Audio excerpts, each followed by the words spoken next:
দুঃখের এত দাম। যদি সুখ না থাকতো তাহলে মানুষ সারা জীবন দুঃখ নিয়েই বেঁচে থাকতো। আপনাদের এখানে আসার সময় আমি অনেকগুলো ছোট ছোট টোবা দেখতে দেখতে আসছিলাম। তা আমি এই যে বাড়িতে গান হচ্ছে ওই বাড়ির মা আমাকে আনতে গিয়েছিল ওই ল কলেজের কাছে। এই টোবাগুলো দেখিয়ে আমাকে বলছে, জানেন তো কৃষ্ণবাবু, এগুলোতে সব মাছ আছে। কি মাছ? মাগুর মাছ। আপনি আপনাদের বলে আমাদেরও আছে, দুটো টোবা ছোট ছোট, আমরা চাষ করি। এখন কথা হলো, যে টোবাগুলোতে মাছ চাষ হয়েছে ভালো করে দেখবেন, টোবাগুলোর উপরে কিন্তু কোনো শ্যাওলা বা কোনো কচুরিপানা নেই, থাকলে মাছ থাকতে পারবে না। জলটা উপর থেকে পরিষ্কার হওয়া চাই, যেন আলো পড়ে। আর আমাকে যে বাড়িটায় থাকতে দেওয়া হয়েছে ওর পিছনে একটা ছোট্ট খাল মতো আছে, ওটা কচুরিপানায় ভরে আছে। তা আমি ওই বাড়ির বাবুকে বললাম, বাবু এইটায় মাছ নাই? বলে না, এটাই নাই। আমিও জানি নাই, তবু জিজ্ঞাসা করছিলাম। বলে এইটাতে কচুরিপানা। দাদা কচুর ভর্তি তো, মাছ হয় না। তো এই জীবনটাতে এই হৃদয়রূপী টোবাটায় যদি সবসময়ের জন্য অহংকার, জেদ, অভিমান, আত্মগৌরব, আত্মমর্যাদা, কচুরিপানাগুলো ভরে থাকে না, তাহলে এই টোবাটাতেও কখনো গৌর গোবিন্দের ভক্তি প্রেম উদয় হবে না। তাই সব সময়ের জন্যে এই হৃদয়টাকে পরিষ্কার রাখতে হয়। হৃদয়টাকে কেউ যদি পরিষ্কার রাখতে পারে তাহলে তার জীবনের সব কিছু অনেক সহজ হয়ে যায়। তোমার লাগবে না জপ, লাগবে না ধ্যান, তন্ত্র মন্ত্র লাগবে না। আগে সহজ হও, আগে সরল হও। সরল হলেই তুমি পাবে ঠিকানা। আমার বাবা বলতেন, তুমি অনেক বড় করে তিলক দিয়েছ, অনেক সুন্দর করে মালা দিয়েছ, ভগবানের নাম জপ করো, ভগবানের প্রসাদ পাও। তুমি জপ করো, প্রসাদ পাও, মালা নাও, তিলক নাও, তুমি যাই নাও, তোমার অন্তর যদি পরিশুদ্ধ না হয়, তোমার মন যদি সুন্দর না হয়, তাহলে কিন্তু তোমার এই যত কিছু আড়ম্বর, এই আড়ম্বরের সব কিছুই তোমার জীবনে বৃথা হয়ে যাবে। মানুষের সাজে, মানুষের বেশে, মানুষের দরজায় ভগবান দাঁড়িয়ে সবার আগে এই কথাটাই প্রচার করলেন, যে ভগবানকে ভালোবেসেছে ভগবান তাকেও নাম দিল, যে ভগবানকে ভালোবাসে নাই ভগবান তাকেও নাম দিয়েছে। হ্যাঁ, গৌরাঙ্গ বলিতে হবে পুলক শরীর, হরি হরি বলিতে মোর নয়নে বহে নীর। যেদিনকে গৌরাঙ্গ মহাপ্রভুর নাম নিতে গিয়ে, বলতে গিয়ে বা শুনতে গিয়ে আমার চোখ দিয়ে জল নেমে আসবে, সেটা আমার ইচ্ছায় হোক চাই আমার অনিচ্ছায় হোক, যদি আমার চোখ দিয়ে জল নেমে আসে তবেই আমি বুঝবো কোথাও না কোথাও তার জন্য অন্তরে একটু হলেও ভক্তির বীজটা সঞ্চারিত হয়েছে। আর যদি সেটা না হয় তাহলে বুঝতে হবে আমি সারা জীবন ধরে গেয়েই গেলাম, শুনেই গেলাম, আমার লাভ কিছু হলো না। হ্যাঁ, অভিনয় করে নয়, মজা করে নয়, 3 ঘন্টা সময় কাটাবার জন্যে নয়। আমি যখন ঘরে বসে থাকব, আমি ঘরে বসে ভগবানের মন্দিরে হোক, ঠাকুর ঘরে হোক, ভগবানের ফটোর সামনে বসে হোক, ছবির সামনে বসে হোক, বা তার বিগ্রহের সামনে বসে হোক, যে কোনো প্রকারেই আমি তার কথা স্মরণ করা মাত্র যদি আমার চোখে জল আসে, তবেই আমি বুঝব আমার জীবনে এখনো পর্যন্ত তার জন্য ভালোবাসাটা একটু হলেও বেঁচে আছে। হরি বল, হরি বল। হ্যাঁ, আর যদি সেই চোখের জল না নেমে আসে তাহলে বুঝতে হবে আমি সারা জীবন ধরে শুধু লড়াই করে গেলাম, যুদ্ধে জিততে আমি পারলাম না। হ্যাঁ, তাহলে যদি গৌরাঙ্গ মহাপ্রভুর জন্য কারো চোখের জল আনতে হয়, তাকে কি করতে হবে? তাকে একটা কর্ম করতে হবে, তাকে নিতাই চাঁদের করুণা লাভ করতে হবে। হ্যাঁ, কেন? যদি কেউ কৃষ্ণ পেতে চায় তাকে রাধাকে ভালোবাসতে হবে। রাধা ভালো না বাসলে আপনি কৃষ্ণ পাবেন না, এটা পরিষ্কার বাংলা। এখানে কোনো জটিলতা, কোনো শাস্ত্র, কোনো শ্লোক কিচ্ছু দরকার নেই। পরিষ্কার মাথায় ঢুকিয়ে নেন, সীতাকে ভালো না বাসলে রাম পাবেন না, রাধাকে ভালো না বাসলে কৃষ্ণ পাবেন না, নিতাইয়ের চরণে ভক্তি না এলে আপনি, হ্যালো কি হলো, ইকো কমাও, ঠিকই তো ছিল, ঠিক আর কিছু ঘোরাঘুরি করো না, কমাও। হ্যালো, নিতাই চাঁদের চরণে ভক্তি না এলে আপনি আরো কমাও, আরো কমাও, কমাও, ডাকো ডাকো ডাকো ডাকো, ইকো কমাও, ইকো কমাও। প্রথমে ঠিকই ছিল। নিতাই চাঁদের চরণে ভক্তি না এলে আপনি কোনোদিনও গৌর পাবেন না। তাই বৈষ্ণব মহাজন পরিষ্কার করলেন কথাটা, সুন্দর করে লিখছেন। কি লিখলেন? বলো আর কবে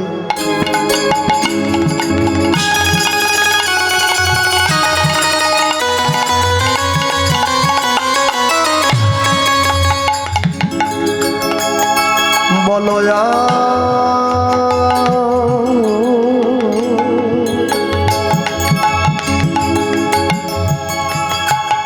বলো আর কবে নিতা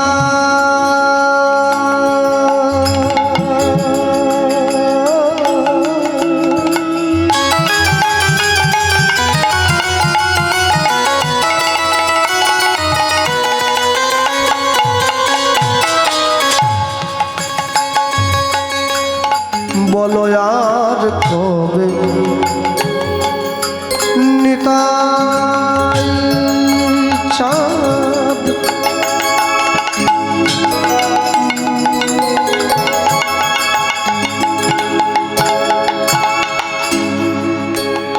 আমায় করুণা করুণা করুণা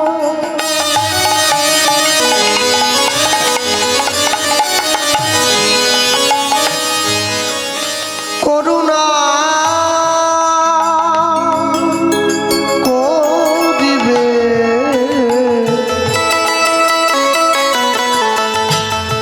ওগো করুণা করিবে বলো আর কবে নিতাই চাঁদ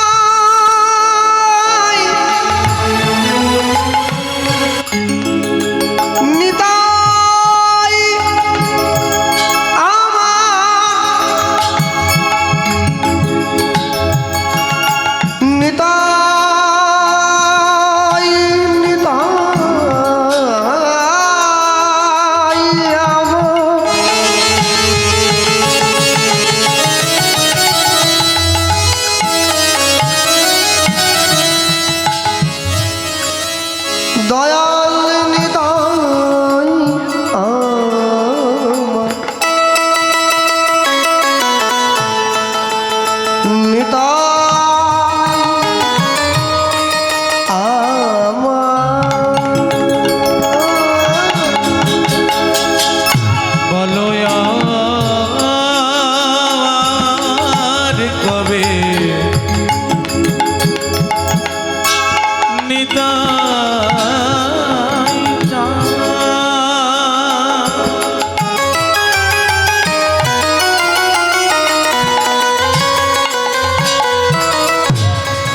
আমায় করুণা করুণা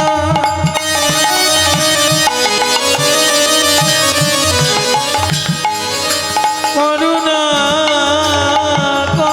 করিবে করুণা করিবে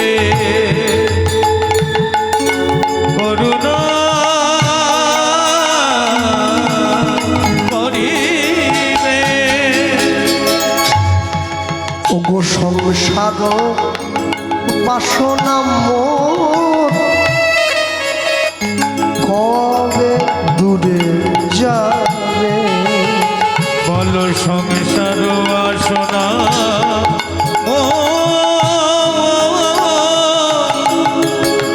কবে দূরে যাবে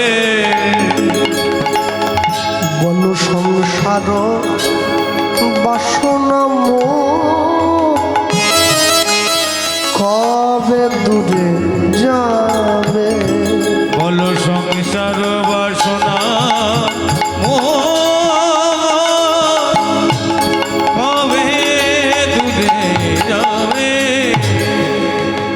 বল বিষয় ছড়িয়া কবে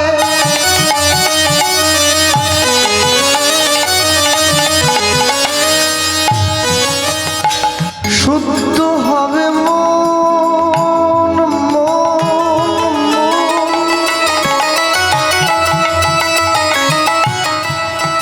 কবে হে রব মধুর বৃন্দাবন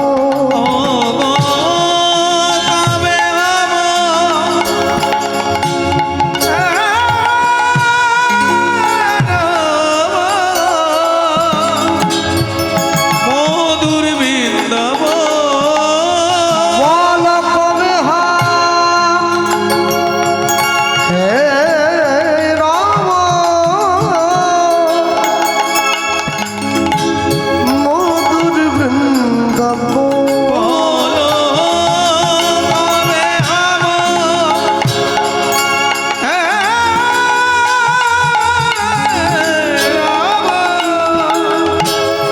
সেই মধুর মধুর বৃন্দাবনে আমি কবে যাব মধুর বৃন্দাবনে আমি কবে যাব মধুর বৃন্দাবনে আমি কবে যাব মধুর বৃন্দাবনে কবে যাব আমার সংসার বন্ধন দূরে যাবে মধুর বৃন্দাবনে কবে যাব আমি তোমার চরণে শরণ লইব মধুর বৃন্দাবনে কবে যাব আমার মরণের ভয় রবে না সেই মধুর বৃন্দাবনে কবে যাব আমার কোনো পিছু টান রবে না গো। মধুর বৃন্দাবনে কবে যাব আমি তোমার চরণে আশ্রয় লইব বৃন্দাবনে কবে যাব আমার আশা যাওয়া সফল হবে মধুর বৃন্দাবনে কবে যাব হরি বলব আর বলাইব হরি হরি বৃন্দাবনে কবে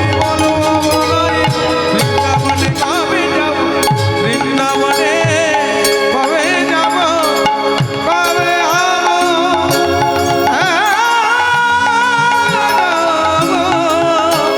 সেই মধুর বৃন্দাবন কবে হে রাম সেই মধুর বৃন্দাবন কৃষ্ণ কহে আমা ভজে মাগে বিষয় সুখ ইকোটা কমাও হ্যালো জয়নিতাই ইকোটা কমাও আরো কমাও রিভাবটা কমিয়ে দাও জয়নিতাই নিতাই জয়নিতাই থাক থাক কৃষ্ণ কহে আমা ভজে মাগে বিষয় সুখ অমৃত ছাড়ি বিষ মাগে এত বড় মুখ আমি বিজ্ঞ সেই মূর্খে বিষয় কেন দিব সচরণামৃত দিয়া তার বিষয় ভুলাইব কৃষ্ণ কহে আমা ভজে মাগে বিষয় সুখ। আমি ভগবানকে ভালোবাসি, আমি ভগবানকে প্রণাম করি, ভগবানের মন্দিরে গিয়ে নিজের মনের দুঃখের কথাটা জানাই, আবার ভগবানের কাছে বিষয়টাও চাই। হ্যাঁ, কেন?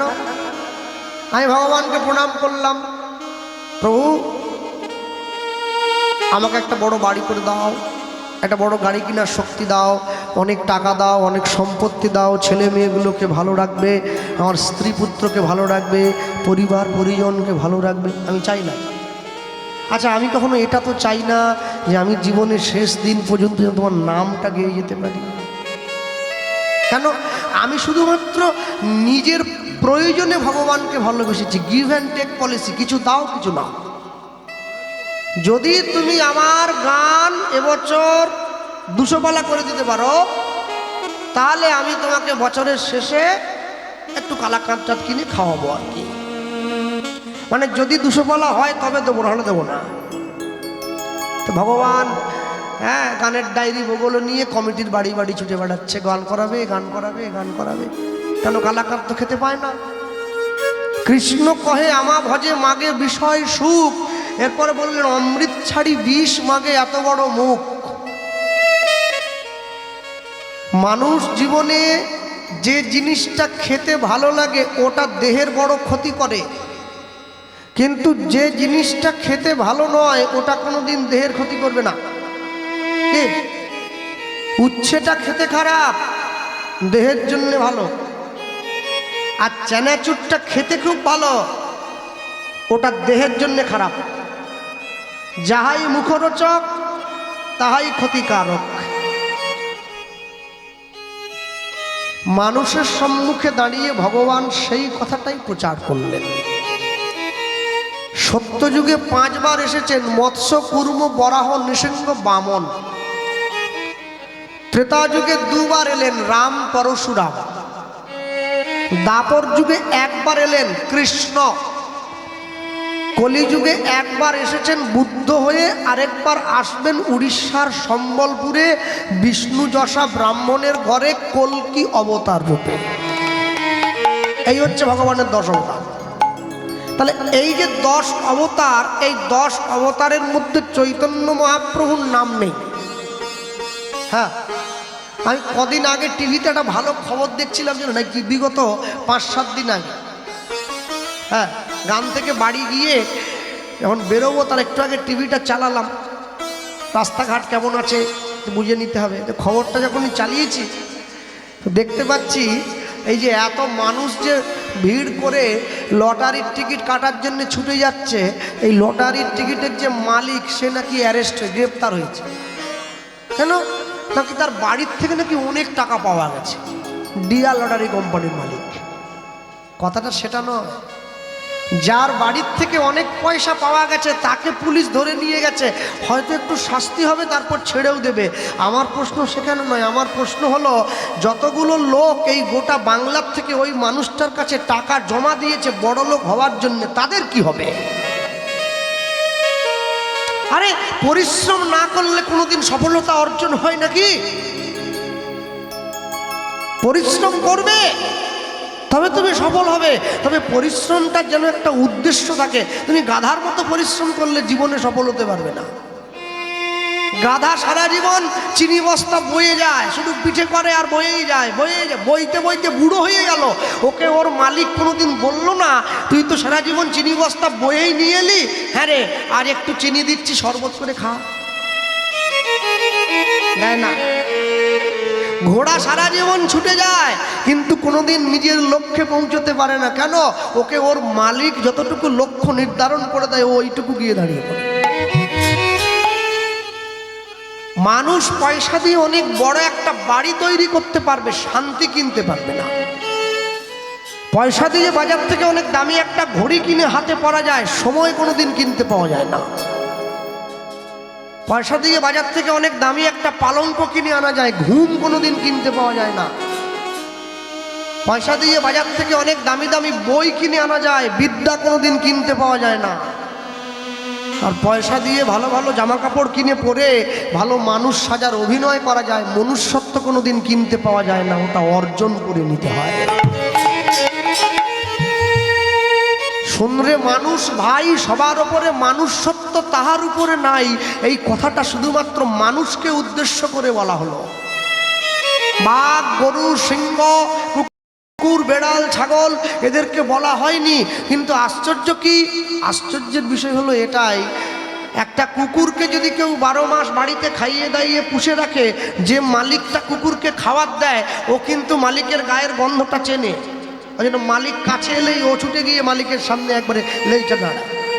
তাহলে যে কুকুরটাকে আপনি 12 মাস খাইয়ে দাইয়ে বাড়িতে পুষে রেখেছেন, আপনি যদি বিপদে পড়েন ওর নিজের জীবন দিয়ে আপনার জীবন বাঁচাবে। আর যে বাবা মা সন্তানকে সারা জীবন ধরে খাইয়ে দাইয়ে নুনপুনো করে বড় করে মানুষ করে সুন্দর করে যত্ন করে তোলে, সন্তানের প্রথম কর্তব্য হচ্ছে সেই বাবা মার ঘাট ধরে বাড়ির বাইরে নামানো। মানে কুকুরের থেকেও আমাদের মানসিকতা আরো নিচের দিকে নেমে গিয়েছে। হ্যাঁ, আর কত নিচে নামবো? আর নামার মতো কোনো জায়গা নেই, একবারে শেষ পর্যায়ে চলে গিয়েছে। মানুষ অপূর্ণ জীব, পদে পদে ভয়, এই বুঝি বেঁচে আছে, হবে বুঝি ক্ষয়, সাথে লয়ে চলে সে পাছে মৃত্যু ভয়। তুমি জীবনকে যত সুন্দর করে যত সহজভাবে ভাবছো, জীবন এত সহজ নয়। যে বাড়ির ছেলেমেয়েরা মাধ্যমিক উচ্চ মাধ্যমিক পরীক্ষা দেয় তারা 2 বছর করে সময় দেয়, 9, 10 মাধ্যমিক, 11, 12 উচ্চ মাধ্যমিক। তাহলে মাধ্যমিক পরীক্ষা দেওয়ার জন্য তুমি 2 বছর সময় দিয়েছো, মাত্র 3 ঘন্টার পরীক্ষা। তাহলে 3 ঘন্টার পরীক্ষা দেওয়ার জন্য তুমি 2 বছর সময় দিলে, তুমি মানব জীবনের উত্তর বের করবে নিজেকে কতক্ষণ সময় দিয়েছো? তুমি দাও না। সারা জীবন ধরে শুধু সংসারের জন্য করে গেলাম, মাঘের রাতে কঠিন শীতে তুমি ঝরাইলে ঘাম, এ সংসারে কেউ দিল না তোমার সেই খাটুনির দাম। তুমি খাটুনি করলে, তুমি পরিশ্রম করলে, কিন্তু সেই পরিশ্রমের মূল্য কেউ দিল না। কিন্তু আমি বলি কি, এই পরিশ্রম, যে পরিশ্রম তুমি সংসারের জন্য দাও, এই পরিশ্রমের 100 ভাগের 1 ভাগ যদি আমার ভগবানের জন্য দিতে পারো না, সেদিন তুমি বুঝবে তোমার জন্ম ধন্য হয়েছে, তোমার জন্ম সার্থক হয়েছে। আমি যখন মাতৃগর্ভে ছিলাম ভগবানকে বারবার করে ডেকেছিলাম, বারবার ধরে ভগবানকে বলেছিলাম তুমি আমাকে সুন্দর 2টো হাত দাও, হাত দিয়ে কি করবে? আমি বন থেকে ফুল তুলে এনে মালা গেঁথে তোমার চরণে দেব। আমাকে সুন্দর একটা মুখ দেবে, যে মুখ দিয়ে আমি পারি চাই না পারি তোমার গুণগান গাওয়ার চেষ্টা করব। আমাকে সুন্দর 2টো পা দেবে, যেখানে তোমার কথা হবে আমি তোমার কথা শুনতে যাওয়ার জন্য এই পা 2টো কাজে লাগাবো। আর আমি যখন এখানে আসলাম, আমি এখানে এসে সব ভুলে গেলাম আমার কি করার কথা ছিল, আর এখানে এসে আমি কি করলাম। যেটা আমার করার কথা ছিল না, আমি সেই কাজটা করলাম। কেন? মনে রাখবেন, অনেক অনেক মানুষ আছে যাদের অনেক জমি জমা আছে, তাই জমি জমাগুলো যখন থাকার পরে কিন্তু সে বাড়িতে জমি চাষ করার কেউ নেই। এখন বাড়ির বাবা মা ছেলে মিলে আলোচনা করছে, বাবা মা আমাদের জমিগুলো ভাগে চাষ করতে দিলে হয় না? গ্রামের গরিব গরিব মানুষ চাষ করবে। তো বাবা বলছে তুই ঠিক বলেছিস খোকা, তুই তো চাকরি পেয়ে গেছিস, তাই জমি আর চাষ করবে কি? আমি গ্রামের গরিব মানুষগুলোকে জমি চাষ করতে দিয়েছি। তো জমি যারা ভাগ নিতে আসছে, মালিকের একটাই শর্ত আছে। কি শর্ত? জমিগুলোকে পরিষ্কার রাখবি, যেন ঘাস হয়ে নোংরা না হয়ে যায়। বছরের শেষে মালিক গিয়ে যখন জমির সামনে দাঁড়িয়ে দেখছে 10টা চাষিকে জমি দেওয়া ছিল, 9টা চাষি জমিটা পরিষ্কার রেখেছে, একটা চাষি জমিটাকে নোংরা করেছে। কি রে, তোকে যে বলেছিলাম আমার জমিটা নোংরা রাখবি না, পরিষ্কার রাখবি। ও চাষি ছুটে এসে মালিকের সামনে দাঁড়িয়ে বলছে বাবু ভুল হয়ে গেছে, পরের বার থেকে ঠিক পরিষ্কার রাখবি। আবার পরের বারে জমি দিয়েছে, আবার মালিক গিয়ে দাঁড়িয়ে বলছে কি রে, তোকে যে বললাম জমিটা পরিষ্কার রাখবি, এবারে পরিষ্কার রাখলি না। বলে বাবু এবারটা ভুল হয়ে গেছে, পরের বারে এবার ঠিক পরিষ্কার। আবার পরের বারে গিয়ে দাঁড়িয়ে, এইবারে জমির মালিক সামনে দাঁড়িয়ে বলছে আর কিন্তু জমি পাবি না, 3 বার সুযোগ দিয়ে দিয়েছি, আর তোকে দেবো না। 1 বার 2 বার 3 বার করে সুযোগ দিলাম, কিন্তু এবার যখন তুই নষ্টই করে দিলি আর কিন্তু জমি পাবি না। না না, আমি এই জমির কথা বলিনি, আমি এই জমির কথা বলছি। হ্যাঁ, বিখ্যাত গান সাধকের লেখা আছে না, এমন মানব জমিন রইল পতি, আবাদ করলে ফল তো সোনা। এমন মানব জমিন রইল পতি, আবাদ করলে ফল তো সোনা। মন রে কৃষি কাজ জানি না, মনে রে কৃষি কাজ জানো না, মনে রে কৃষি কাজ জানো না। এমন মানব জমিন, মানব জমিন, এমন মানব জমিন রইল পদে, আবাদ করলে ফল তো সোনা। মন রে কৃষি কাজ জানে না, মনে রে কৃষি কাজ জানো না, মনে রে কৃষি কাজ জানো না। কি করবো বলুন, ফসলগুলো সব পোকায় খেয়ে যায়, কি আর করবো? না না, কালির নামে দাও রে বেড়া, ফসলে তছ রূপ হবে না। কালির নামে দাও রে বেড়া, ফসলে তছ রূপ হবে না। আছে নিধুবনে কৃষ্ণ কি হয়েছিল বলো? কালী, কালী, তাই তো। আয়ান ঘোষকে দেখাবার জন্য কৃষ্ণ কালী হয়েছিল। তাহলে কৃষ্ণ যদি কালী হতে পারে, কালীও কিন্তু কৃষ্ণ হয়েছিল কোথায়? নানুরে, বীরভূম সিপার চণ্ডীদাস ঠাকুরকে দেখাবার জন্য। হ্যাঁ, মায়ের কাছে গিয়ে দাঁড়িয়ে চণ্ডীদাস ঠাকুর বলেছিল, ওমা তুই এই যে খড়গ নিয়ে দাঁড়িয়ে দেখতে বড় ভয় লাগছে, একবার বাঁশি নিয়ে দাঁড়াবি। মা দাঁড়িয়ে পড়েছে বাঁশি। তাহলে আমরা বলতেই পারি, কালার নামে দাও রে বেড়া, ফসলে তছ রূপ হবে না। উলুধ্বনি আলার নামে দাও রে বেড়া, ফসলে তো হবে না। ও যে মুক্ত কেশি শক্ত বেড়া, আর কাছেতে জমে গেছে না। ও যে মুক্ত কেশি মা,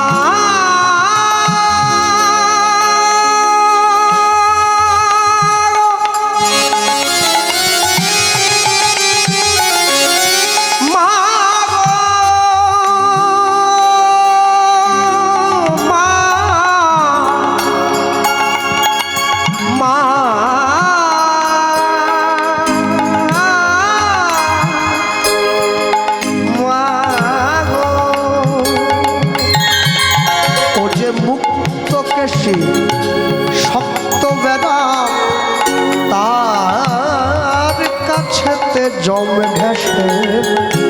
মনে রে কৃষি কাজ জানো না, মনে রে কৃষি কাজ জানো না, মনে রে কৃষি কাজ জানো না।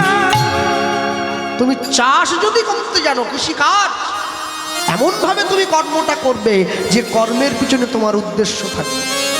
রে এটা কে তোর বোন নাকি? তা ওরম করলে তোর বোন তোর ঘাঁটা হয়ে যাচ্ছে। বস, এই ঠান্ডা এদিক ওদিক। আহা, আমার যদি বোন থাকতো তাকেও আমি ওরম করতাম নিয়ে। বৈষ্ণব সমাজের পদকর্তা লিখতে গিয়ে লিখেছেন, যদি গৌর চরণে ভালোবাসা তুমি দিতে না পারো, নিতাই চাঁদের চরণে দেবে। আর যদি তাও তুমি ব্যর্থ হও, তাহলে আমার নিতাইকে যারা ভালোবাসে তুমি তাদেরকে একবার ভালোবাসাটা দিবে। হ্যাঁ, লিখছেন কি, রূপ রঘুনাথ পদে হইবে আকুতি, আমার রঘুনাথ পদে হইবে আকুতি। রূপ রঘুনাথ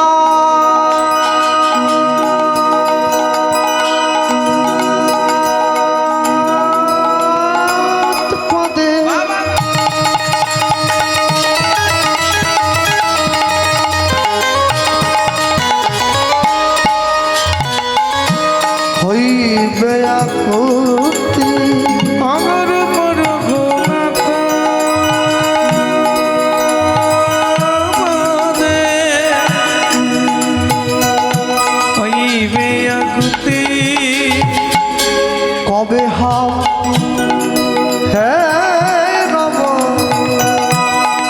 যুগল প্রীতি হই না কবে হম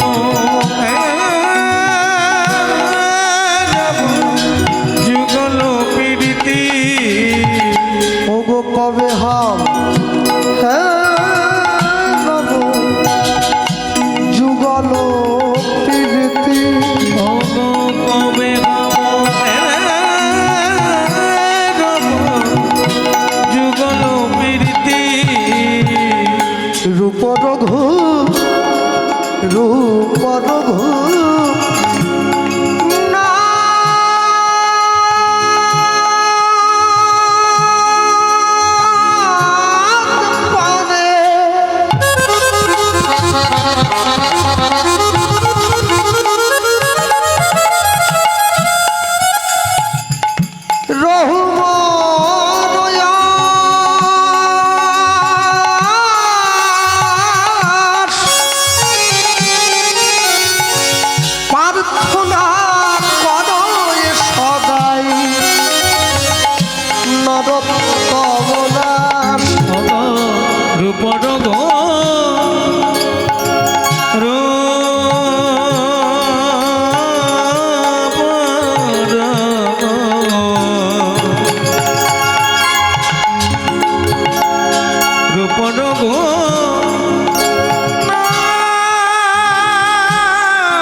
আমি এক মুখে বলতে নারি আমি এক মুখে বলতে নারি আমি এক মুখে বলতে নারি আমি এক মুখে বলতে নারি আমার নিতাই গৌরের লীলা মাধুরী আমি এক মুখে বলিতে নারি বলি যাই রে প্রেমের বলি হারি আমি এক মুখে বলিতে নারি আমি যতবার বলি ততবার হারি এক মুখে বলিতে নারি বলি যাই রে প্রেমের বলি হারি আই হরি বল বলি হারি আই রে ভাবের বলি হারি এক মুখে বলিতে নারি এক মুখে বলিতে নারি ভগবান সদা আরয়ে সদা নরতম দাস ভগবান সদা আরয়ে সদা নরতম রূপ রঘুনাথ পদে রহু মনোয়াস রঘুমন প্রার্থনা কর যে সদাই করয়ে সদা নরোত্তম দাস প্রার্থনা করয়ে সদা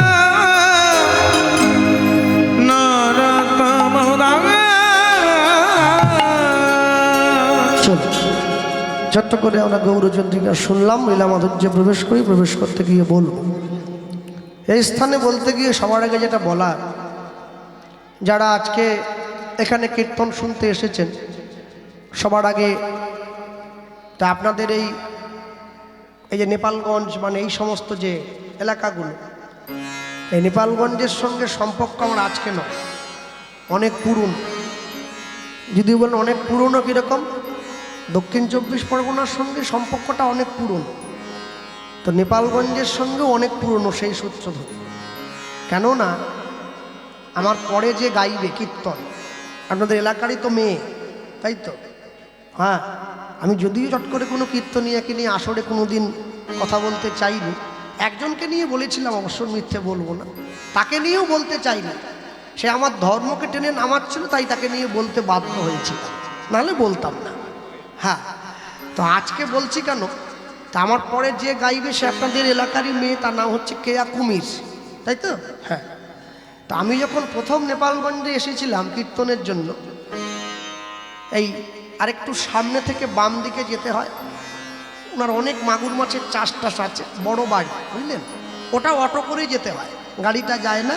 একটা বড় বট গাছ আছে, সেই বট গাছের গোড়ায় গাড়িটা থাকে। তা আজ থেকে 15 বছর আগে আমি কেয়াকে প্রথম দেখেছিলাম, তখন ছোট ছিল। তা আজকে আবার সে শুনলাম যে আজকে গাইবে। তা এখন বিয়ে হয়েছে, এখন তো কেয়া কুমির আর নেই, এখন কেয়া মণ্ডল কুমির, বিয়ের পর, তাই তো? যাই হোক, তো মুখটা মনে আছে ওর আমার, তো সেই এখন একসঙ্গে আর গান পড়ে না। তো এই জন্য আমি বলছি, কথাটা তুলে আনলাম এই জন্যই, সবসময়ের জন্য মনে রাখবেন, শুধুমাত্র অনেকগুলো টাকা দিয়ে দিলেই, ভালো ভালো খেতে দিলেই, ভালো ঘরে থাকতে দিলেই মানুষের সঙ্গে সম্পর্ক স্থাপন হয় না।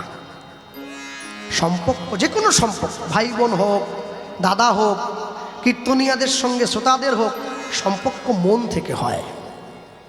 তা যদি না হবে তাহলে বলতে পারেন কেন একই মায়ের পেটের ভাই হয়ে দুজনে মাকে ভাগ করে নেবে? বুঝতে হবে সম্পর্ক নষ্ট হয়ে গেছে। সম্পর্কের মূল্য সবার আগে দিতে হয়। তারা বলতে গিয়ে বলবো, সবার আগে বাংলায় একটা প্রবাদ আছে, আমরা শুনেছিলাম, মুচি হয়ে সূচি হয় যদি কৃষ্ণ ভজে, সূচি হয়ে মুচি হয় যদি কৃষ্ণ ত্যাজে। আচ্ছা, তাই যদি হয় তাহলে মুচি হয়ে সূচি হয় যদি কৃষ্ণ ভজে, এ কথার তাৎপর্য বুঝতে গেলে আমি এইটুকু পরিষ্কার করে বলতে পারি, তাহলে গোপালকৃষ্ণ পাল ও তো কায়স্থ ছিল, তাহলে যদি কৃষ্ণ ভজন করে তাহলে বামুন হয়ে গেল নাকি? মুচি থেকে সূচি জীবনে হবে নি, ও যেখানে ছিল সেখানেই থাকবে। হালদার কোনোদিন চক্রবর্তী হবে নি, ও হালদারই থাকবে। মুচি হয়ে সূচি হয় যদি কৃষ্ণ ভজে, এই কথার তাৎপর্য হলো মুচি থেকে সূচি মানে কৃষ্ণ ভজনের অধিকার অর্জন করে সূচি হয়েছে, পদবীতে উপর দিকে উঠে যায়। অনেক মানুষ আছে মণ্ডল, নস্কর, দাস, এগুলো ছিল, পরে হালদার থেকে দাস হয়েছে। দাস মানে কি? বলে বৈষ্ণব হয়েছে বলে দাস হয়েছে না, দাস মানে গোবিন্দ চরণের দাসত্ব স্বীকার করেছে, তাই সে দাস। এরপরে ভগবানের চরণকে স্মরণ করে যখন সে তার সেবার অধিকার অর্জন করবে, তখন সে দাস অধিকারী। তাহলে ছোট ঘরে জন্মেই ভগবানকে অর্জন করা যায়, কিবা বিপ্র কিবা ন্যাসী শূদ্র কেন নয়, যেই কৃষ্ণ তত্ত্ববেত্তা সেই গুরু হয়। তাহলে স্থানে দাঁড়িয়ে আজকে আমরা সান্ধ্যকালীন কীর্তনে যে পরম বৈষ্ণবের কথা শুনব, কৃষ্ণ ভক্ত বৈষ্ণব, হরিসভায় দাঁড়িয়ে আমাদের আস্বাদিত গীতব্য লীলা মাধুর্য পরম বৈষ্ণব প্রেমানন্দের জীবনী কথা। আমি একটুখানি বলতে গিয়ে সবার আগে বলবো, যারা এই স্থানে বসে আছেন আজকে ভগবানের কথা শুনছেন বসে, সকলে মিলে ভগবানের কথা শোনার পূর্ব মুহূর্তে দাঁড়িয়ে, এই প্রেমানন্দের বাবার নাম ছিল হরিদাস আর মায়ের নাম ছিল সুশীলা দেবী। প্রেমানন্দের বাড়ি কোথায়? প্রেমানন্দের বাড়ি ছিল ওই কাশীধামের মেধাগ্রামে। তাহলে যে প্রেমানন্দের বাড়ি কাশীধামের মেধাগ্রামে ছিল, এই কাশীধামের মেধাগ্রামের মানুষের নিয়ম ছিল, মেধাগ্রামের বেশিরভাগ মানুষ ছিলেন পণ্ডিত। আগেকার দিনে পণ্ডিতদের একটা লক্ষণ ছিল। কি লক্ষণ? মাথা ন্যাড়া থাকতো, মাথায় একটা শিখা থাকতো, ধুতি পাঞ্জাবি পরতো পণ্ডিতরা, হ্যাঁ, আর কাঁধে একটা ঝোলা ব্যাগ থাকতো, সেই ব্যাগে তারা হচ্ছে ওই সমস্ত পুঁথি টুথিগুলো, বই টইগুলো ঢুকিয়ে, পণ্ডিত দেখলে বোঝায়। ওটা শিক্ষিত লোকের লক্ষণ ছিল আগেকার দিনে। আর এখনকার দিনে শিক্ষিত লোকের লক্ষণ কিরকম? হ্যাঁ, এখনকার দিনে শিক্ষিত লোক ছেঁড়া প্যান্ট পরবে, ছেঁড়া জামা পরবে, চুলে 3-4 রকম রং করবে, চশমাটা বিরাট পরবে, বাপ মার থেকে দূরে থাকবে, একা আলাদা থাকবে। এটা এখনকার শিক্ষিত লোক, আর ওটা আগেকার দিনের লোক। তা প্রেমানন্দের বাবা এই হরিদাস, তিনি ছিলেন মহাপণ্ডিত। বাবা গিয়ে ছেলের সম্মুখে দাঁড়িয়ে প্রশ্ন করলেন, হ্যাঁ রে খোকা, বলো বাবা, তোর কি ইচ্ছে করে না আমার মতো পাণ্ডিত্য অর্জন করে পণ্ডিত হতে? যেই বলেছে, ছেলে তখন বলছে, বাবা আমার ইচ্ছে করে কি জানো? কি ইচ্ছে? আমার ইচ্ছে করে তোমার থেকে আরো বড় পণ্ডিত হতে। আর যেই ছেলে বাবাকে এই কথাটা বলেছে, বাবা সঙ্গে সঙ্গে ঘুরে ছেলেকে বলছে, তাহলে কাজ কর। কি? পাণ্ডিত্য অর্জন করতে গেলে গুরুদেবের আশ্রমে থেকে লেখাপড়া করতে হয়। গুরুদেবের আশ্রমে থেকে জীবনের 4টে নীতি শিখবে: ব্রহ্মচর্য, গার্হস্থ্য, বানপ্রস্থ, সন্ন্যাস। এই সময়টাকে, এই শিক্ষা ব্যবস্থাটাকে বলা হতো গুরুকুল। আর এখন তো গুরুকুল নেই, এখন এসে গিয়েছে স্কুল। গুরুকুল শেষ। তা প্রেমানন্দকে গুরুদেবের আশ্রমে থেকে লেখাপড়া করতে হবে। প্রেমানন্দের গুরুদেবকে না ওই কাশীধামের মেধাগ্রামের রামানন্দ স্বামী, সে হচ্ছে প্রেমানন্দের গুরুদেব। তো বাবা ছেলেকে সুন্দর করে সাজিয়ে গুজিয়ে গুরু রামানন্দ স্বামীর আশ্রমে নিয়ে যাচ্ছে লেখাপড়া করাবার জন্য। রামানন্দ স্বামী দাঁড়িয়ে আছে, প্রেমানন্দ গিয়ে রামানন্দ স্বামীর সম্মুখে দাঁড়িয়ে রামানন্দ স্বামীর চরণ দুটো জড়িয়ে ধরেছে, হ্যাঁ, আর বসে রামানন্দ স্বামীকে বলছে, গুরুদেব আমি এলাম। প্রণাম করে উঠে দাঁড়িয়েছে। উঠে দাঁড়িয়ে ওই দেখো না, করতালি দিয়া বলে, করতালি দিয়া বলে, জয় গুরু জয়, তুমি মাতা, তুমি পিতা, তুমি সর্বময়। অনুধ্বনি হরি বল। তুমি মাতা, তুমি পিতা, তুমি সর্বময়ে। করতালি দিয়া বলে, করতালি দিয়া বলে, করতালি। একটু হাত তোলা যাবে? বুঝেছেন? একটু তালি দেওয়া যায়? আরে ভক্ত কম তো কি, আমরা কমেই আনন্দ করব। করতালি দিয়া বলে, করতালি দিয়া বলে, জয় গুরু জয়, তুমি মাতা, তুমি পিতা, তুমি সর্বময়। হরি হরি বল, হরি হরি তুমি বল। মাতা, তুমি পিতা, তুমি সর্বময়।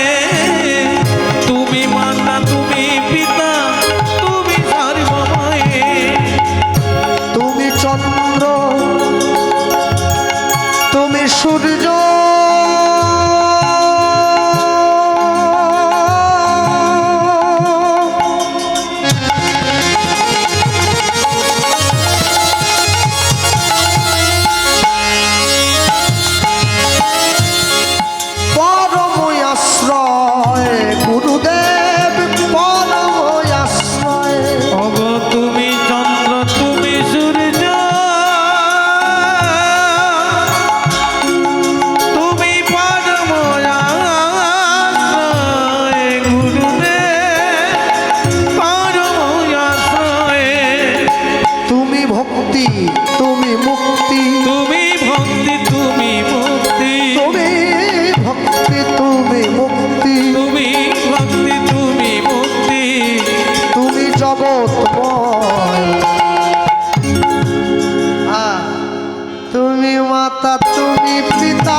তুমি মাতা, তুমি পিতা, তুমি সর্বময়।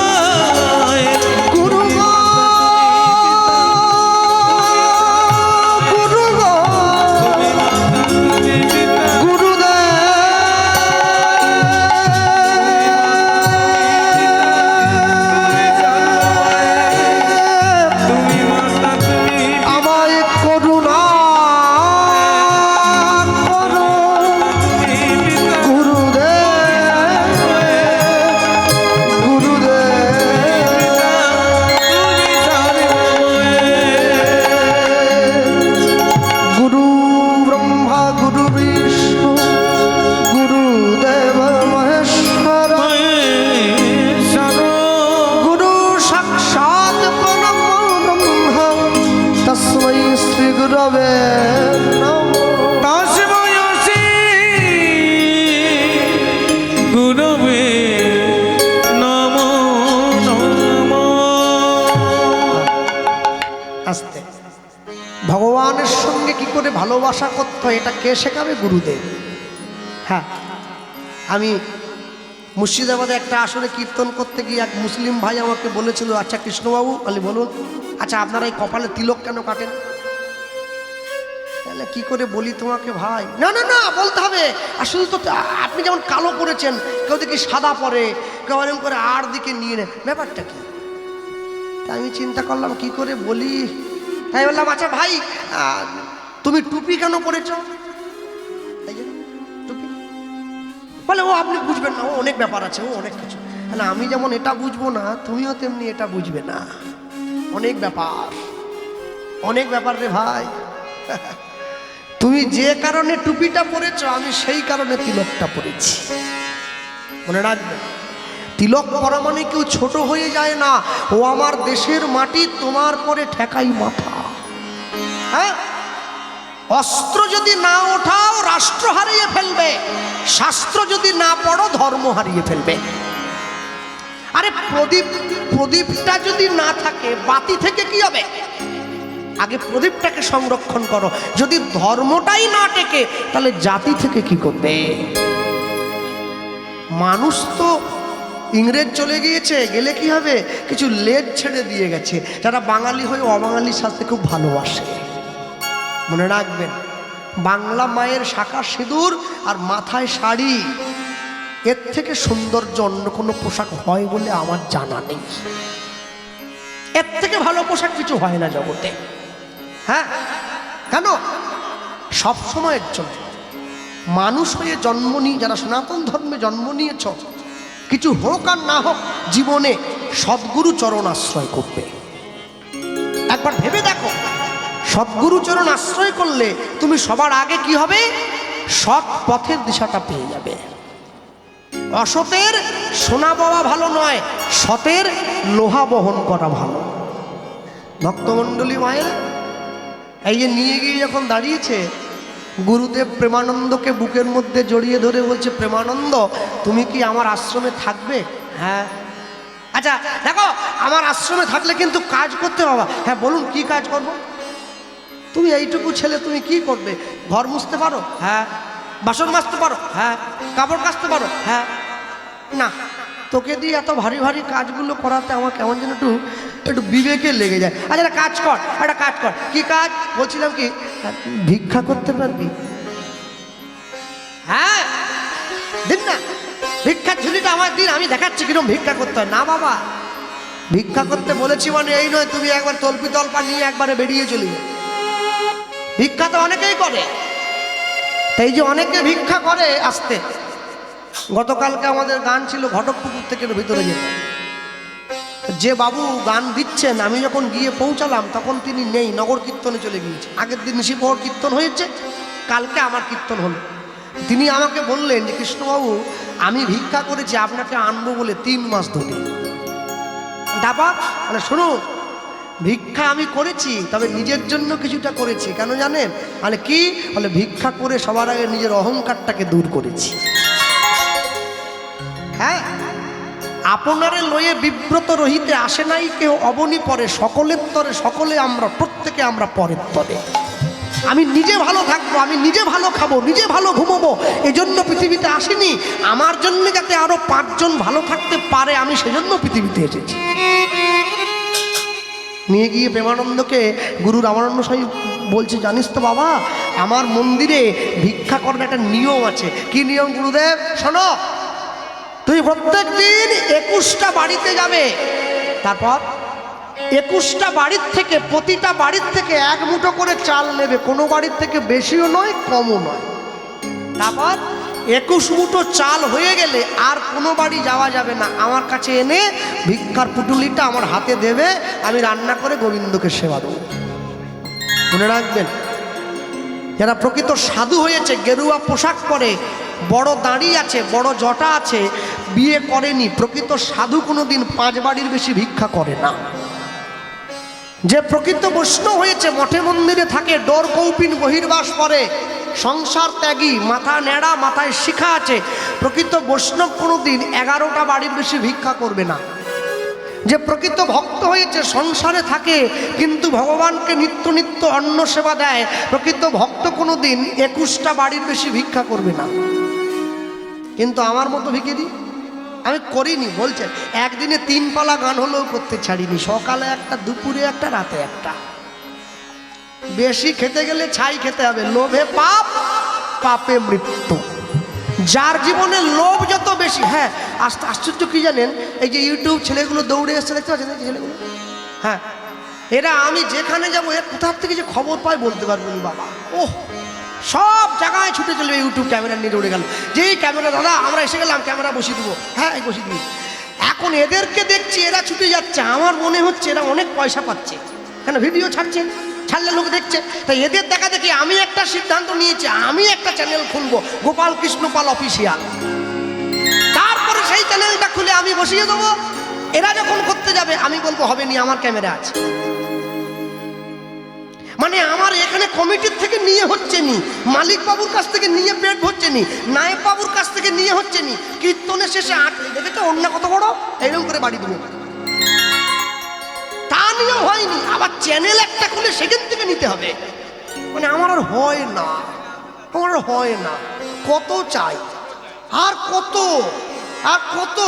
8,000 টাকায় কীর্তন হতো, 10,000 টাকায় কীর্তন হতো, এক ইউটিউবের দৌলতে একবারে এক ধাক্কায় 10 থেকে 40 বেড়ে গেছে, 50। আহা, যত ভিউয়ার বাড়বে পয়সাও বাড়বে, ফোন তত বেশি আসবে। আর যত আমার রেট বাড়ছে আমার লোভও বেড়ে যাচ্ছে, লোভে পাপ, পাপে মৃত্যু।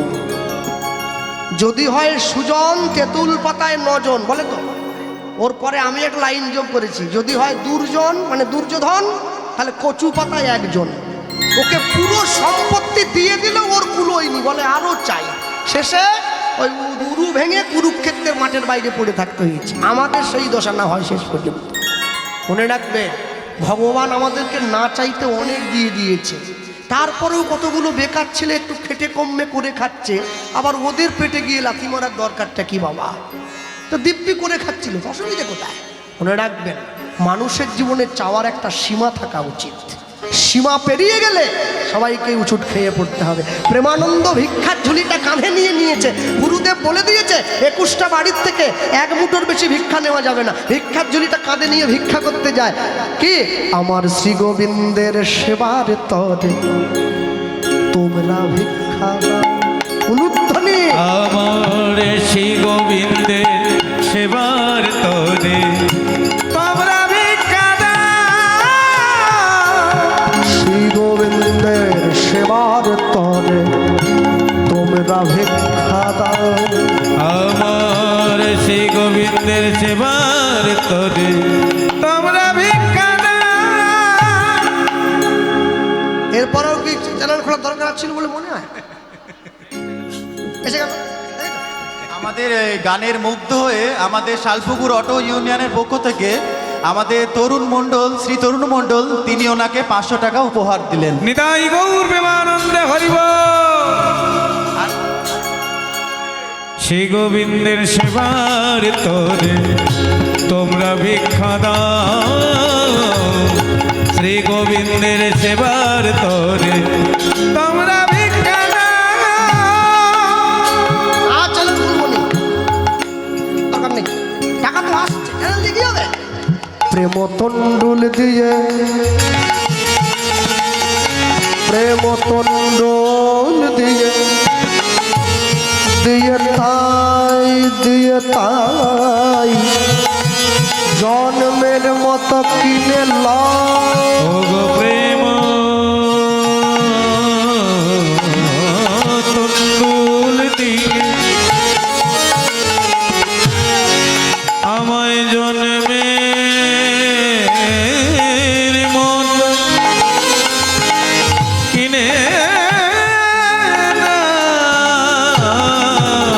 আমার শ্রী গোবিন্দের সেবার তরে তোমরা ভিক্ষা দাও, তাই আমার শ্রী গোবিন্দের সেবার তরে তোমরা ভিক্ষা দাও।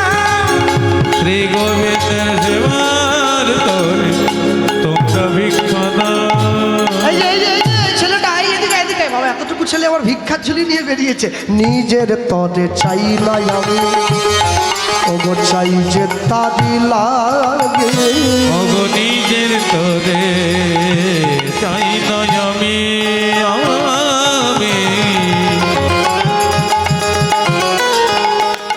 ওগো চাই যে তার লাগে। নিজের তরে চাই না আমি, ওগো চাই যে তার লাগে। ওগো নিজের তরে, নিজের তরে চাই না আমি, আমি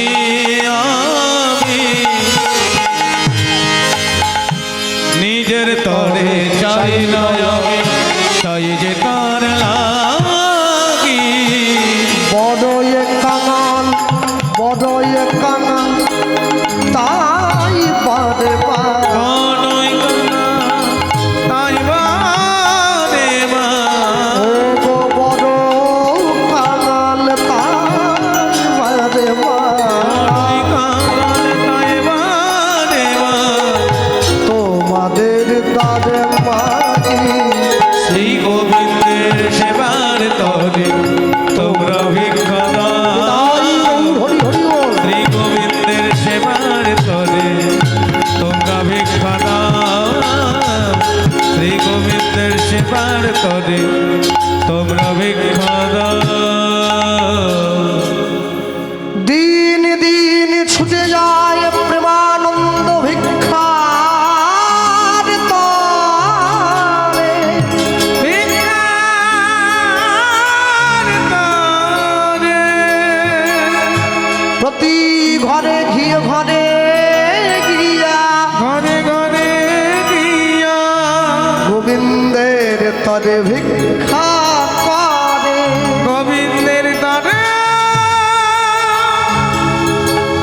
ভিক্ষা করে। একদিন দুদিন তিন দিন চার দিন পাঁচ দিন করে প্রেমানন্দ গুরুদেবের কথাকে শিরোধার্য করে প্রত্যেক দিন 21টা বাড়ি থেকে 21 মুষ্টি চাল এনে গুরুদেবের হাতে দেয়। পৃথিবীতে যত ধনী মানুষ হোক তাকে জীবনে দুবার ভিক্ষে করতে হয়। কখন? একবার মেয়ের বিয়ের সময়, আরেকবার বাবা মায়ের শ্রাদ্ধের সময়। কিন্তু জীবনে আরেকবার ভিক্ষা করতে হয় কখন? যখন বাড়িতে হরিনাম হয়, তখন ভিক্ষা করতে হয়। ভিক্ষা করা তন্ডুল দিয়ে গোবিন্দের অন্নে মিশিয়ে দিতে হয়, তাতে গোবিন্দ বড় খুশি হয়। প্রেমানন্দ প্রতিদিন ভিক্ষা করে এনে গুরুদেবকে দেয়। গুরুদেব প্রেমানন্দের কাছে যে জিনিসটা লুকিয়ে গেছে ওটা আমি আপনাদের কাছে প্রকাশ করলাম। কি? গুরুদেব প্রত্যেক দিন প্রেমানন্দের কাছ থেকে ভিক্ষার পুটলিটা নিয়ে সুন্দর করে রান্না করে ভগবানকে যখন ভোগ দেয়, ভোগ দিয়ে মন্দির থেকে বাইরে বেরিয়ে এসে মন্দিরের দরজাটা বন্ধ করে দিয়ে আচমন করে যখন দরজাটা খোলে, দরজাটা খোলার পরে দেখতে পায় থালাতে অর্ধেকটা অন্ন নেই, বাটিতে অর্ধেকটা ব্যঞ্জন নেই, গ্লাসে অর্ধেকটা জল নেই। ভগবান নিজের সেবা করে যায়।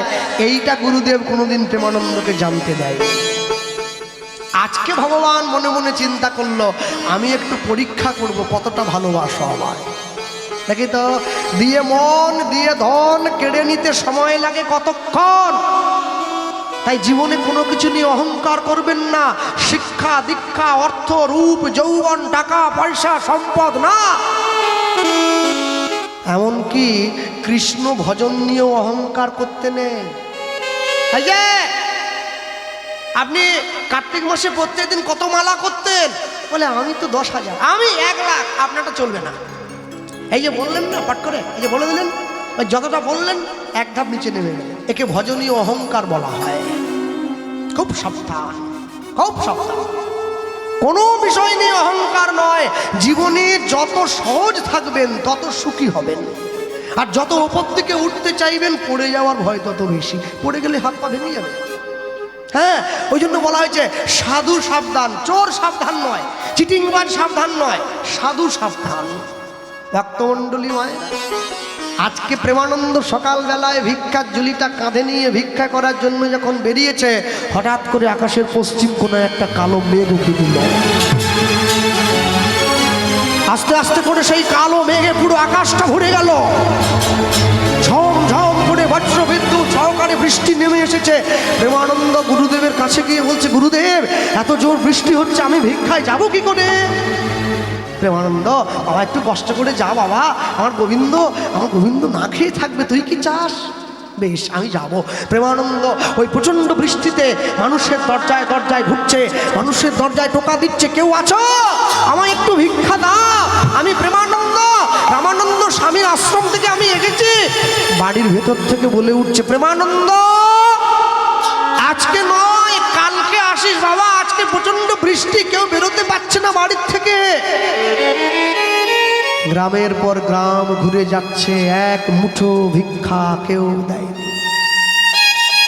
প্রেমানন্দ মনে মনে ভাবছে, যদি 21টা বাড়ি না হয়, যদি 2টো বাড়ির থেকেও কেউ কিছু দেয়, অন্তত আমরা না খেয়ে থাকলেও ভগবানকে দিতে পারবো। আর এই হাঁটতে হাঁটতে হাঁটতে হাঁটতে কম করে অনেকগুলো গ্রাম পেরিয়ে চলে গিয়েছে, জমিদারের বাড়ির পাশ দিয়ে চলে যাচ্ছে। আর এমন সময় প্রেমানন্দ দেখতে পাচ্ছে এক জমিদার গৃহিণী, সে বাড়ির বারান্দায় বসে বৃষ্টির শোভা দর্শন করতেছিল। আর সে যেই প্রেমানন্দকে দেখতে পেয়েছে, ওই মা, ওই জমিদারের গৃহিণী প্রেমানন্দকে ডাক দিয়েছে, এই যে ছেলেটা, এই কে রে, এদিকে এদিকে এদিকে।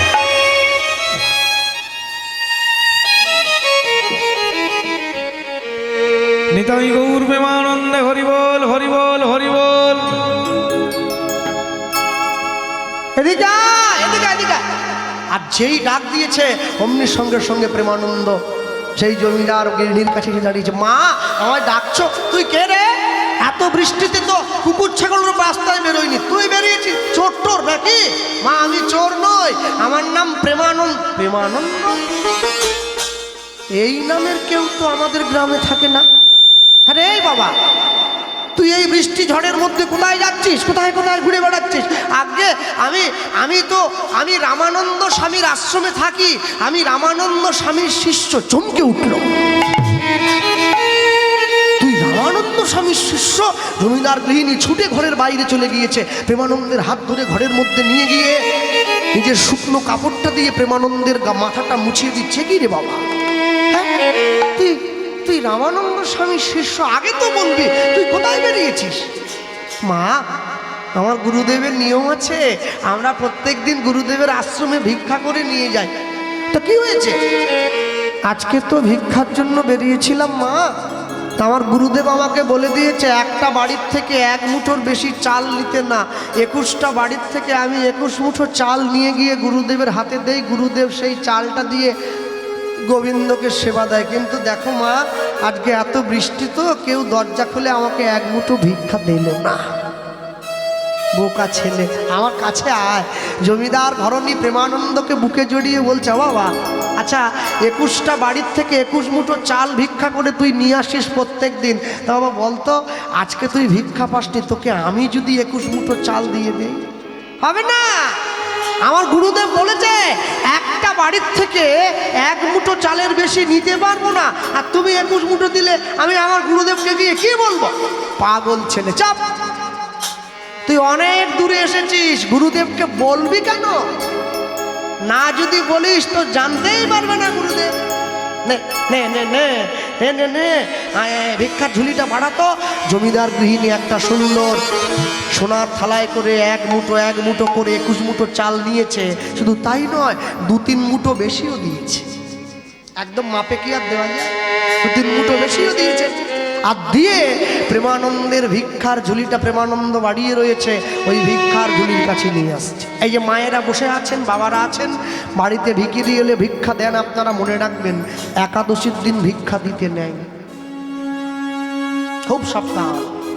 একাদশীতে ভিক্ষা দেবেন না, বিশেষ করে অন্ন বলুন চাল বলুন, এ ভিক্ষা তো একদমই দেওয়া যাবে না। আর দ্বাদশীর দিন যদি পারেন কাউকে ডেকে বাড়িতে ভগবানের প্রসাদ সেবা করাবেন, একাদশীতে ভিক্ষা নয়। প্রেমানন্দ ভিক্ষার ঝুলিটা পেতে রেখেছে, আর জমিদার গৃহিণী ওগো থালা ভর্তি করে ভিক্ষা আনিয়া যে দিল, থালা ভর্তি ভিক্ষা আনিয়া যে দিল, থালা ভর্তি করে ভিক্ষা আনিয়া যে দিল, থালা ভর্তি ভিক্ষা আনিয়া যে দিল। প্রেমানন্দ আনন্দেতে গ্রহণ করিল, ওগো প্রেমানন্দ আনন্দেতে গ্রহণ করিল।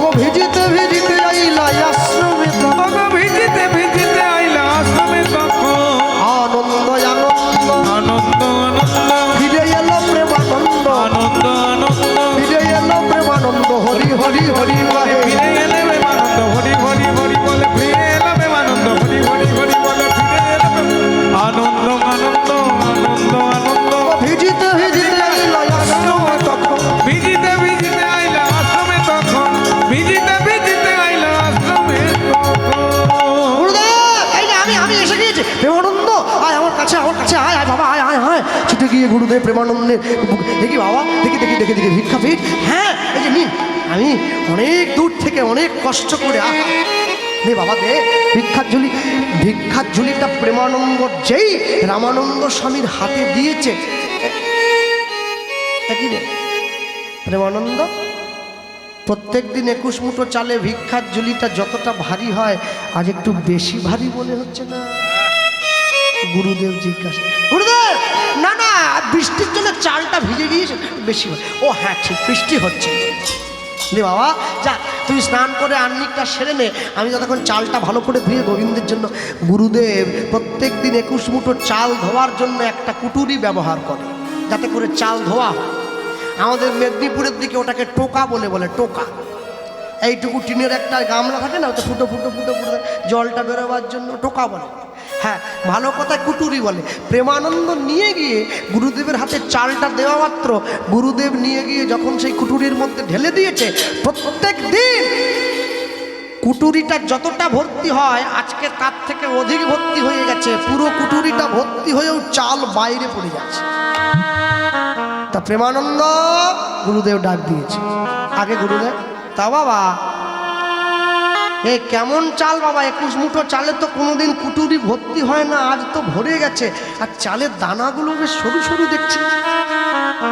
ভিক্ষা করতে গেলে এক একটা বাড়িতে এক এক রকমের চাল দেয়, যে যেরকম চাল খায়। তা আজকে একই রকমের চাল। গুরুদেব আপনি কি ভাবলেন? আজকে সব বড় লোকের বাড়িতে গিয়েছিলাম, সব জমিদার, সবাই জমিদার। বাহ, তাহলে আমার গোবিন্দ আজকে প্রাণ ভরে একটু সেবা করবে। অনেক দিন আমার গোবিন্দ একটু মোটা চালের অন্ন সেবা করেছে।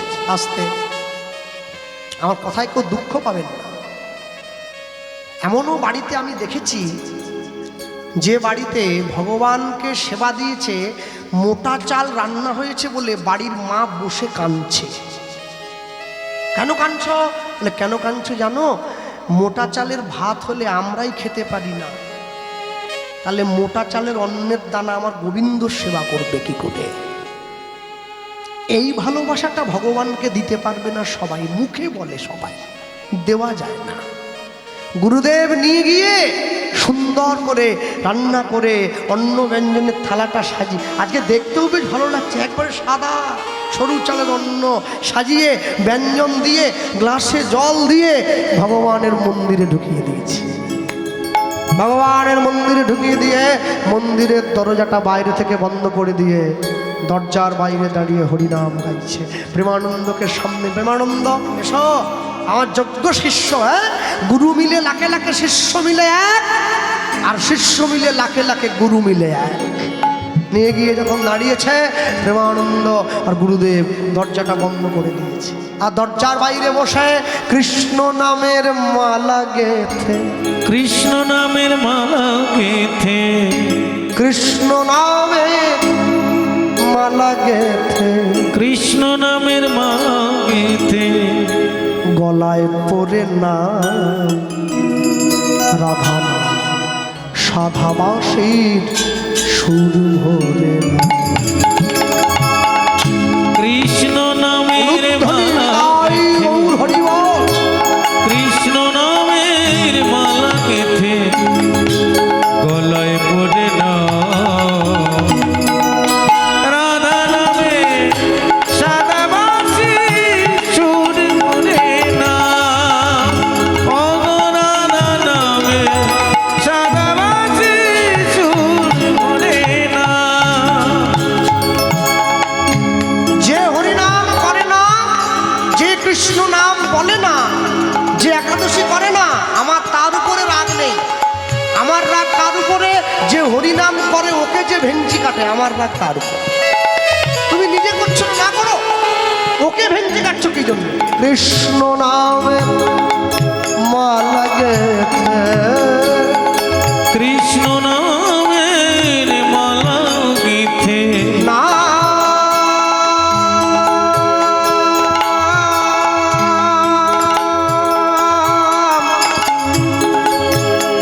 গহনা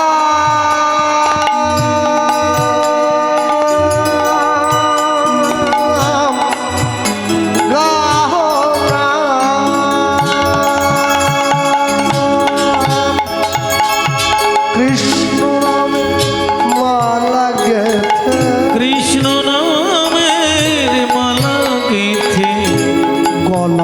ওরে না